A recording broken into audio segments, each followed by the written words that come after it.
It's June 21st, 2007, and another remarkable event is about to be uncovered by Arion, Rebecca, and Olly, the Retrospectors.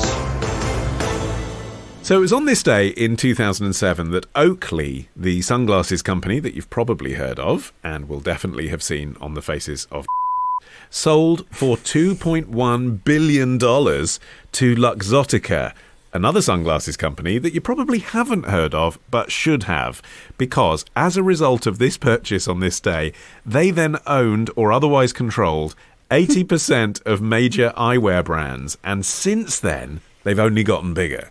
And Luxottica had relatively humble origins itself. It was started in the 1960s by an Italian metalworker called Leonardo del Vecchio, who made frames for other companies. He then started branching into the distribution and the retail side, and this is where Luxottica has the advantage over all its competitors, is that it owns, basically, it's called vertical integration, and it's when a company owns basically the entire supply chain. So not only were they making frames, they were also distributing them, they were also making them under license for other brands, and owning retailers, and this is what gave them the competitive edge that it took to buy Oakley, because Oakley didn't particularly want to be bought. Yeah, back in 2001, Luxottica actually clashed with Oakley, which at the time was pretty much the hottest make of sunglasses in the world. And Luxottica had just bought Sunglasses Hut, and basically immediately Del Vecchio demanded that its suppliers drop all of their prices, and Oakley said, no, we don't want to do that, thank you very much. And so in the summer of 2001, the company's founder, Jim Jannard, he then flew to Milan to pretty much have it out with Del Vecchio and try to strike a deal. And Jannard had actually founded Oakley out of the back of his car in 1975, so it was a business that he really cared about. But apparently the conversation did not go well, and at the end of it, Jannard said that he hoped the two men would one day be friends, and Del Vecchio reportedly replied, "We will never be friends." Well, he's a pretty hard-nosed businessman, obviously, and in a sense, all credit to him. I mean, he's in his 80s and is still running this company, which, as I say, is now even bigger thanks to a merger with the French lenses maker Essilor. The company is now called EssilorLuxottica. It has a combined market value of more than 50 billion euros. And obviously he's got there by being very savvy, and it is just capitalism. But it's one of those areas where you think, it's a monopoly that ostensibly deals in luxury goods, so maybe it doesn't matter. Because what does it matter whether you choose Prada glasses or Chanel glasses? Does it matter if it all goes to the same company? But it's got so large now, because of that vertical integration that you alluded to, they literally own Sunglass Hut, they literally own LensCrafters. And the reason why it matters, of course, is because if a company has absolute monopoly over a product line, then they can go, do you know what, those glasses that were £500 are now £1,000, and what are you going to do? Yeah, and they have actually run into trouble with that quite recently. In 2021, France's competitions authority fined EssilorLuxottica, as it's known now, €125 million for fixing the prices their retailers and opticians could charge for its products, and also retaliatory measures against those who didn't comply, such as cutting them off from deliveries. And it also unfairly banned retailers from selling some of its brands online.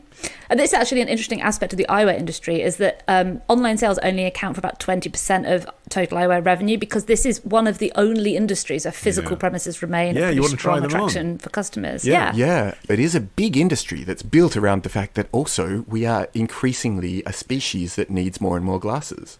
So in 2017, Which did an investigation, and they found that of 20 brands stocked at Sunglass Hut, 16 of them are from Luxottica, and at David Clulo and John Lewis Opticians, it's probably about the same. And all 3 of those are owned by Luxottica. So I think that's what makes this difficult to regulate, because eyewear is such a blurred area between, as you said, Olly, sorry, that was not meant to be blurred. I just want to make it very clear that was not meant to be. For goodness, I actually said blinded by earlier as well, but nobody picked up on it. And I thought, well, as long as I don't make any other inadvertent eye puns. But, I think that's what makes it difficult to regulate, is that on one hand, it is a luxury product, and it is, like you touched on, Olly, easy to think, well, who cares?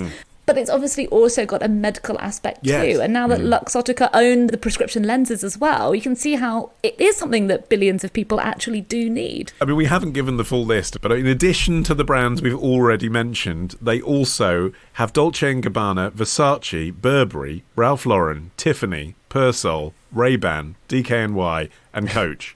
That's just like half the list. It's everything. So it really is everything. I mean, I should say, by the way, because they do have lawyers who listen to these things, it's not literally everything. And they would say it's something like 10% of the world market that they own or operate.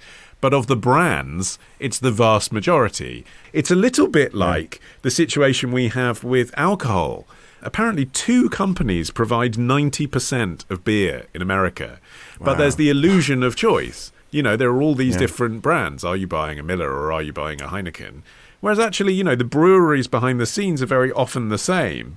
And I came across this quite recently to give you the implications of this sort of super firm that stifles the competition. When Russia invaded Ukraine, I thought, in my very small way, I'm not saying that this was anything, you know, any great gesture, but I thought next time I buy a bottle of vodka, because my drink is Dirty Martini, I'm not going to buy Stolichnaya, which is the one I normally buy, because that's the Russian one. I'll switch. I'll buy Absolute, because that's Swedish. But they're both owned by Pernod Ricard. So I'm still giving the money to the same company that facilitates the Russian one.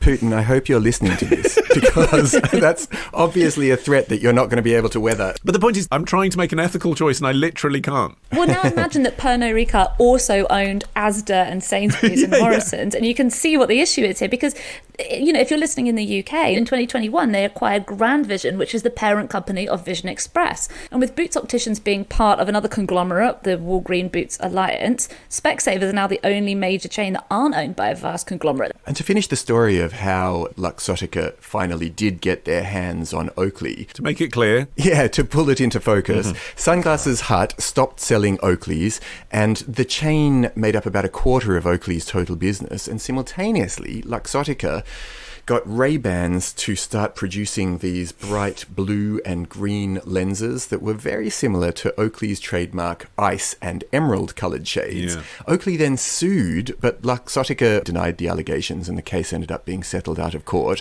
It's like those people who get a parking ticket and they're like, it doesn't matter, I can afford to spend the £200. They're like, well, it doesn't matter, sue us, we'll buy your company.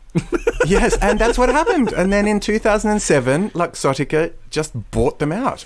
And there was a really weird thing, which was that Jim Jannard, it was no longer the CEO of Oakley by this point, but he was a majority stockholder. And what he'd been doing, it seems like, is buying up the shares because he could foresee that Luxottica's plan, as obviously the value of Oakley's was dropping because they were no longer being sold in Sunglass Hut, was to conduct a hostile takeover, i.e. going and buying all the stock directly from the stockholders who don't want it anymore because it's not worth anything.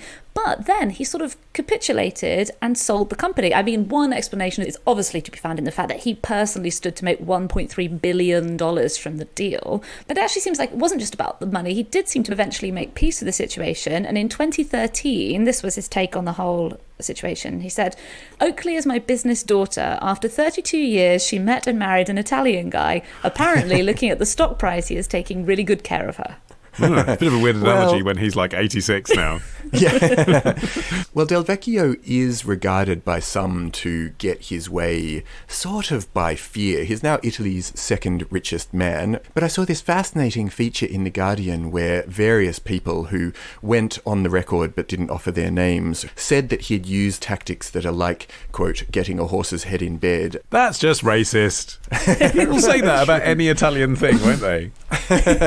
Well, another of them concluded his interview by saying, "You can quote me as long as it sounds like I'm sucking Del Vecchio's which is... That seems strangely Italian too. I mean, actually, one way that he did use his Milan connections was his very first client was Armani, which is an impressive first client, I think we can all agree. And like, all credit to him for realising the opportunity. You know, that here I am in Hertfordshire. I'm sure 50 years ago I couldn't have gone to the optician and chosen as my sunglasses something from Armani. But he saw that I might want to. And that's clever. And he saw a niche. But the problem is the markup. And we talked about this in our Martin Shkreli episode as well, didn't we? With drugs. When it becomes obscene, and obviously with the case of prescription drugs, those really are necessary products. But when it becomes obscene is when you know that the product doesn't cost that much to make. And we know that sunglasses made in China cost about $30 to $50 to make. Yeah. And then retail for up to $800. Yes, but it is weirdly one of those product categories where people are actually happier to pay more. That sort of reassuringly expensive idea that people have about luxury goods. They can be told countless times that there's a max limit on how much these things take to produce, but we just can't get it out of our heads that, you know, more expensive is more goodness. Sorry. Why did they have you writing the slogans for Armani? They should do. House of McNichol, where more expensive is more goodness. just doesn't translate from the Australian very easily. Tomorrow. And they actually pulled off 2 other jailbreaks, so you can see how it was exciting to follow in the press. Love the show? Support the show. Patreon.com/retrospectors. Part of the Acast Creator Network.